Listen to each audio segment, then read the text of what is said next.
నమస్కారం. ఇప్పుడున్న తాజా ప్రముఖ టాప్ హీరో అయినటువంటి రవితేజ పరిస్థితి ప్రస్తుతం ఇండస్ట్రీ పరంగా అత్యంత దారుణంగా మారింది. రవితేజ తన జీవితంలో జరిగిన ఒక విషాదకరమైన సంఘటనను ప్రేక్షకుల ద్వారా ఇంటర్వ్యూతో తెలియజేయడం జరిగింది. సో దీనికి సంబంధించినటువంటి వీడియో కంప్లీట్ గా తెలుసుకోవాలి అనుకున్నట్లయితే వీడియో స్కిప్ చేయకుండా చివరి వరకు చూడండి. సెట్స్ లో అన్నం తింటున్న రవితేజ పైన నిర్మాత అసభ్య వ్యాఖ్యలు తర్వాత ఏమైందనేది మనం ఇప్పుడు ఈ వీడియోలో తెలుసుకుందాం. నేడు సినీ పరిశ్రమలో సూపర్ స్టార్ చాలా చలామణి అవుతూ భోగభాగ్యాలు అనుభవిస్తున్న వాళ్ళందరికీ కూడా అంత తెలివిగా ఆ జీవితం అయితే రాలేదు. బ్యాక్గ్రౌండ్ ఇమేజ్ సపోర్ట్తో ఇండస్ట్రీకి వచ్చిన వారికైనా, ఎలాంటి సపోర్ట్ లేకుండా ఇండస్ట్రీలో అడుగుపెట్టిన వారికైనా సరే కష్టపడితేనే కెరీర్ అనేది ఉంటుంది. లేదంటే ఎంత పెద్ద సూపర్ స్టార్ కొడుకైనా కానీ షెడ్డుకు వెళ్లాల్సిందే. అందుకు ఎన్నో ఉదాహరణలు ఇప్పటి వరకు మనం చూసాము. అయితే బ్యాక్గ్రౌండ్ సపోర్ట్ లేకుండా ఇండస్ట్రీలోకి వచ్చిన వాళ్ళు ఎన్నో అవమానాలు భరించి ఉంటారు. ఆ అవమానాల గురించి వింటేనే మనం రక్తం మరిగిపోతుంది. అలాంటిది అనుభవించిన వారికి ఎలా ఉంటుందో మీరే ఊహించుకోండి. అలాంటి అవమానాలు ఎన్నో అనుభవించి ఇండస్ట్రీలో అత్యున్నత స్థాయికి వెళ్లిన హీరో మాస్ మహారాజా రవితేజ.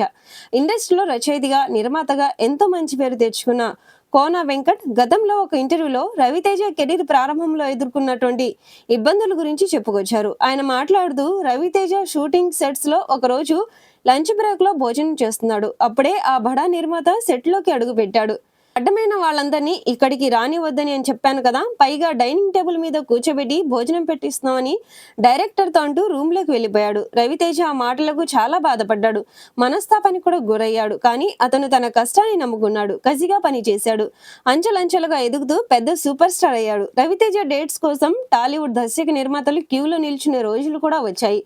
ఒకరోజు రవితేజను అవమానించిన ఆ బడా నిర్మాత ఆయన క్యారవాన్ బయట రవితేజ అపాయింట్మెంట్ కోసం తిరుగుతూ ఉన్నాడు. బయట ఫలానా నిర్మాత నా కోసం ఎదురు చూస్తున్నాడని అసిస్టెంట్ రవితేజకైతే చెప్పాడు. నేను ఆ రోజు అతనితోనే ఉన్నాను. గతంలో ఆ నిర్మాత తన పట్ల చేసిందంతా రవితేజ నాకు చెప్పాడు.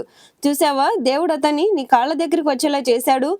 నిన్ను అంతలా అవమానించిన నిర్మాతకు డేట్స్ ఇవ్వకని చెప్పాను. కానీ రవితేజ నేను ఇస్తానని కూడా చెప్పాడు. నా నిజమైన సక్సెస్ ఏంటో చెప్పమంటావా కోన?